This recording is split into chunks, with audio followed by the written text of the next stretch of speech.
Bugün André Gide'in o meşhur karmaşık başyapıtı Kalpazanları ele alıyoruz. Bu eser gerçekliğin doğasını öyle bir sorguluyor ki aslında sadece bir roman okumuyorsunuz. Hakikatin peşinde felsefi bir yolculuğa çıkıyorsunuz. Hikaye şaşırtıcı bir şekilde bir insanla değil bir nesneyle başlıyor. Elimizde ne var? Yüzeyden bakınca kusursuz, pırıl pırıl ama aslında sahte olan 10 franklık bir madeni para. İşte Bernard'ın elindeki bu küçük metal parçası daha ilk sayfalardan romanın koca bir ana metaforunu önümüze seriyor. Gidişse de işte tam bu noktada bu basit gibi görünen nesne üzerinden roman boyunca yankılanacak o derin soruyu soruyor aslında. Peki ya sahte olman sadece para değilse? Ya sahtelik hayatımızın her katmanına sızdıysa? Hadi gelin şimdi Gidey'in bize gösterdiği bu kalpazanlık katmanlarına daha yakından bakalım. Yani madeni paranın ötesine geçip insan ruhunun, zihninin derinliklerine doğru bir yolculuğa çıkalım. Roman aslında birbiriyle iç içe geçmiş 4 temel sahtelik üzerine kurulu. Bakın ilki maddi olan, yani o kalp para.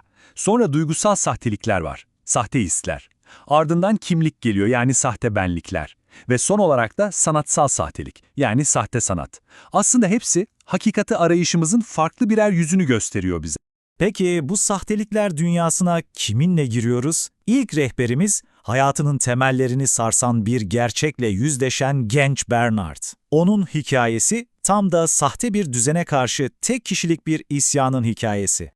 Düşünsenize, bir gün aslında gayrimeşru bir çocuk olduğunuzu, tüm aile hayatınızın koca bir yalan üzerine kurulu olduğunu öğreniyorsunuz. Bernard'ın yaşadığı tam olarak bu. Bu keşif, onu ailesinin o boğucu dünyasını reddetmeye, kaçmaya itiyor. Ama bu kaçış, onun için bir yenilgi değil, tam tersine, kendi otantik benliğini bulmak için atılmış bir özgürleşme adımı. Aslında Bernard tam bir yol ayrımında. Bir yanda ailesinin o boğucu, her şeyin belli olduğu adeta bir hücre gibi kapalı düzeni, diğer yandaysa kendi kimliğini sıfırdan yaratmanın getirdiği o özgürleştirici kaos.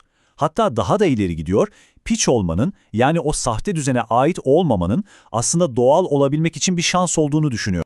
Ve işte şimdi Gist'in kurgusal dehasının gerçekten parladığı o meşhur noktaya geliyoruz. Romanın içinde bir roman var. Kitabın tam merkezinde Edward adında bir yazar oturuyor ve tahmin edin ne yapıyor? O da Kalpazanlar adında bir roman yazıyor. Edward'ın derdi bambaşka. O öyle basit düz bir olay örgüsü istemiyor. Diyor ki ben bu romana her şeyi sokmak istiyorum. Amacı ne? Hayatın kendisi gibi dağınık, çelişkili, her şeyin iç içe geçtiği bir eser yaratmak. Yani gerçekliği birebir kopyalamak değil, onun o karmaşık yapısını olduğu gibi kucaklamak. Hatta bunu o kadar güzel ifade ediyor ki, diyor ki benim yapmak istediğim füg sanatı gibi bir şey. Yani müzikte nasıl farklı melodiler aynı anda hem kendi yollarında gider hem de bir bütün oluşturursa edebiyatta neden olmasın? Farklı hikayeleri, fikirleri düz bir çizgide anlatmak yerine tıpkı karmaşık bir müzik eseri gibi iç içe örmek istiyor. Muazzam bir hedef değil mi? Eduard'ın bu hakikat arayışının tam karşısındaysa başka bir yazar var, Passavant. O sanatın adeta kalpazanı. Neden mi? Çünkü onun için sanat bir amaç değil, tamamen bir araç. Eserleri sığ, ticari, sadece o anın modasına, çağın buyruğuna hizmet ediyor, tek derdi anlık başarı. Romanın bir diğer önemli damarı da ahlak ve isyan meselesi. Çünkü kitap kendinden önceki kuşağın o ikiyüzlü, sahte ahlakına isyan eden huzursuz bir genç nesille dolu. Ve bu gençlerin arayışı bizi romanın en karanlık, en trajik anlarına götürecek. Bu isyanın da farklı yüzleri var tabii. Bir yanda Bernard'ın kendi benliğini bulma yolundaki kişisel mücadelesi var. Diğer yanda ise okul arkadaşlarının kurduğu o gizli, hatta tehlikeli topluluklar. Onlar özgürlüğü ararken ne yazık ki bazıları yıkıma doğru sürükleniyor. Bu gençlerin isyanının bir de sembolü var. Tılsım dedikleri bir şey. Aslında hiçbir anlamı olmayan kelimelerden oluşmuş bir parola bu. Gaz, telefon, 100.000 ruble. Ama bu anlamsız parola onlar için gizli ve yasak eylemlerin kapısını açan sihirli bir anahtar haline geliyor. Ve bu anahtar ne yazık ki onları bir trajediye sürüklüyor. Peki, geldik en can alıcı soruya. Tüm bu katmanları, yani sahte parayı, sahte ailelere, sahte sanatı bir bir soyduktan sonra gidene göre geriye ne kalıyor? Neyin gerçekten gerçek olduğunu söylüyor bize? İşte gidenin dehası burada. Bize kolay, hazır cevaplar vermiyor. Aksine belki de tek otantik, tek gerçek durumun, sorgulamanın ve şüphe etmenin ta kendisi olduğunu ima ediyor. Bernard'ın dediği gibi neredeyse kuşkunun kendisi bile bir dayanak noktası olamaz mı? Belki de hakikate giden yol sürekli şüphe etmekten geçiyordur. Ve burada çok radikal bir fikir daha atıyor ortaya.